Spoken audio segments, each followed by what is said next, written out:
ಈಗ ಸಂತ್ರಸ್ತೆ video release ಆಗಿರೋ ಬೆನ್ನಲ್ಲೇ 10 ಪ್ರಶ್ನೆಗಳು ಕೂಡ ಉದ್ಭವ ಆಗ್ತಾ ಇದೆ. ಮಹಿಳೆಯ ವಿಡಿಯೋ ಮಾಡಿದ್ಯಾರು, ಇದನ್ನ ರಿಲೀಸ್ ಮಾಡಿದ್ಯಾರು, ಹಲವು ಪ್ರಶ್ನೆಗಳು ಹುಟ್ಟುಕೊಳ್ತಾ ಇದೆ.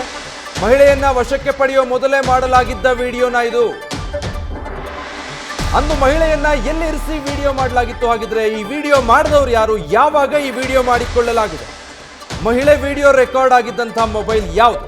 ಇದನ್ನ ವಿಡಿಯೋ ಮಾಡಿದವರು ಯಾರು? ಮಹಿಳೆ ಆಂಡ್ರಾಯ್ಡ್ ಮೊಬೈಲ್ ಬಳಕೆ ಮಾಡ್ತಾ ಇದ್ರ? ಸಾಕಷ್ಟು ಪ್ರಶ್ನೆಗಳು ಉದ್ಭವ ಆಗುತ್ತೆ. ಡೀಟೇಲ್ಸ್ ಕೊಡ್ತಾರೆ ಸಂದೇಶ್, ಲೈವ್ ನಲ್ಲಿ ಜಾಯ್ನ್ ಆಗ್ತಾ ಇದ್ದಾರೆ.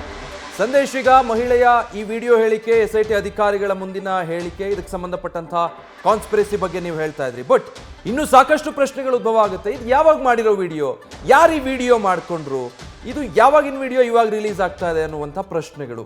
ಆ ಬಗ್ಗೆ ಏನೆಲ್ಲ ಡೀಟೇಲ್ಸ್ ಇದೆ ಸಂದೇಶ್?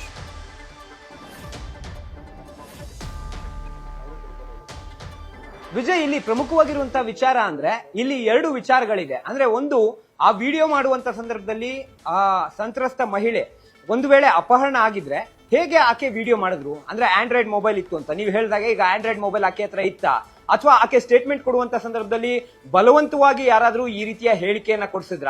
ಇದು ಕೂಡ ಪ್ರಮುಖವಾಗಿರುವಂತಹ ವಿಚಾರ. ಮತ್ತೊಂದು ಕಡೆ, ಆಕೆ ಆ ಸಂದರ್ಭದಲ್ಲಿ ಅಪಹರಣ ಆಗದೆ ಇದ್ದು ಎಲ್ಲೋ ಒಂದ್ ಕಡೆ ಈ ಕೇಸ್ಗೆ ಸಂಬಂಧಪಟ್ಟಂತೆ ನನಗೆ ಜಾಸ್ತಿ ಜನ ಬಂದು ಒತ್ತಾಯ ಮಾಡ್ತಾರೆ ಅಥವಾ ಕಂಪ್ಲೇಂಟ್ ಕೊಡುವಂತೆ ಎಲ್ಲೋ ಒಂದ್ ಕಡೆ ಫೋರ್ಸ್ ಮಾಡ್ತಾ ಇದ್ದಾರೆ ಅನ್ನೋ ಕಾರಣಕ್ಕಾಗಿ ಅಜ್ಞಾತ ಸ್ಥಳಕ್ಕೆ ಹೋಗಿದ್ರ?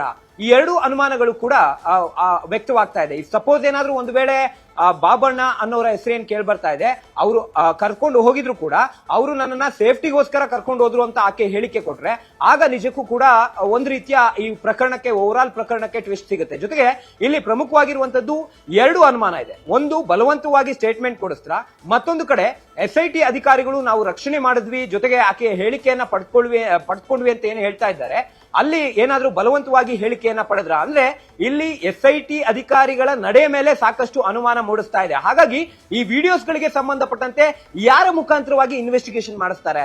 ಈಗ SIT ಅಧಿಕಾರಿಗಳನ್ನ ಆ ವಿಡಿಯೋದ ಸತ್ಯಾಸತ್ಯತೆ ಕುರಿತಂತೆ ಇನ್ವೆಸ್ಟಿಗೇಷನ್ ಮಾಡಿಸೋದಕ್ಕೆ ಬರೋದಿಲ್ಲ. ಬಿಕಾಸ್ SIT ಅಧಿಕಾರಿಗಳ ಮೇಲೆ ಒಂದು ಆರೋಪ ಬರುತ್ತೆ. ಯಾಕಂದ್ರೆ ಈಗ ಸ್ಟೇಟ್ಮೆಂಟ್ ಅನ್ನ ಪಡೆದಿರೋದು SIT ಅಧಿಕಾರಿಗಳು, ರಕ್ಷಣೆ ಮಾಡಿರೋದು SIT ಅಧಿಕಾರಿಗಳು. ಹಾಗಾಗಿ ಅವರು ಮಾಡಿದಂತಹ ಕೆಲಸ ಅಥವಾ ಅವರು ಮಾಡಿರುವಂತಹ ಏನು ರಕ್ಷಣೆ ಅದು ಸುಳ್ಳ ಅನ್ನೋ ಒಂದು ಅನುಮಾನ ಇದರ ಮುಖಾಂತರವಾಗಿ, ಅಂದ್ರೆ ಆ ವಿಡಿಯೋ ನೋಡ್ತಾ ಇದ್ರೆ ನಿಜಕ್ಕೂ ಕೂಡ ಅನ್ನಿಸ್ತಾ ಇದೆ. ಹಾಗಾಗಿ ಇಲ್ಲಿ SIT ಅಧಿಕಾರಿಗಳನ್ನ ಸತ್ಯಾಸತ್ಯತೆ ತಿಳ್ಕೊಳ್ಳೋದಕ್ಕೆ ಆಗೋದಿಲ್ಲ, ಅಂದ್ರೆ ಅವರ ಮುಖಾಂತರವಾಗಿ ಆಗೋದಿಲ್ಲ. ಹಾಗಾಗಿ ಬೇರೆ ಯಾವ್ದಾದ್ರು ಒಂದು ಇನ್ವೆಸ್ಟಿಗೇಷನ್ ಟೀಮ್ ಅನ್ನ ರಚನೆ ಮಾಡ್ತಾರಾ? ಇದು ಪ್ರಮುಖವಾಗಿರುವಂತಹ ವಿಚಾರ. ಯಾಕಂದ್ರೆ ನಾಳೆ ಒಂದು ವೇಳೆ ಏನಾದ್ರೂ ಕೋರ್ಟ್ ನ ಹಿಯರಿಂಗ್ ಇದ್ದಂತ ಸಂದರ್ಭದಲ್ಲಿ ಅಥವಾ ವಿಚಾರಣೆ ಇದ್ದಂತ ಸಂದರ್ಭದಲ್ಲಿ ರೇವಣ್ಣ ಪರ ವಕೀಲರು ಈ ಒಂದು ವಿಡಿಯೋಗೆ ಸಂಬಂಧಪಟ್ಟಂತೆ ಅಥವಾ ಈ ವಿಡಿಯೋದ ಕಂಟೆಂಟ್ ಅನ್ನ ಅಲ್ಲಿ ಏನಾದ್ರೂ ಸಬ್ಮಿಟ್ ಮಾಡಿದ್ರು ಅಥವಾ ನ್ಯಾಯಾಲಯದ ಮನವರಿಕೆಗೆ ತಂದ್ರು ಅಂದ್ರೆ ಆಗ ನಿಜಕ್ಕೂ ಕೂಡ ಈ ಒಂದು ವಿಡಿಯೋವನ್ನ ಯಾವ ರೀತಿ ನ್ಯಾಯಾಧೀಶರು ಪರಿಗಣಿಸ್ತಾರೆ ಅನ್ನೋದು ಪ್ರಮುಖವಾಗಿರುವಂತದ್ದು. ಯಾಕಂದ್ರೆ ಅದನ್ನ ಪರಿಗಣನೆಗೆ ತೆಗೆದುಕೊಂಡು ಈ ವಿಡಿಯೋಗೆ ಸಂಬಂಧಪಟ್ಟಂತೆ ಆ ಸಂತ್ರಸ್ತ ಮಹಿಳೆಯನ್ನ ಮರು ಹೇಳಿಕೆಯನ್ನ ದಾಖಲು ಮಾಡಿ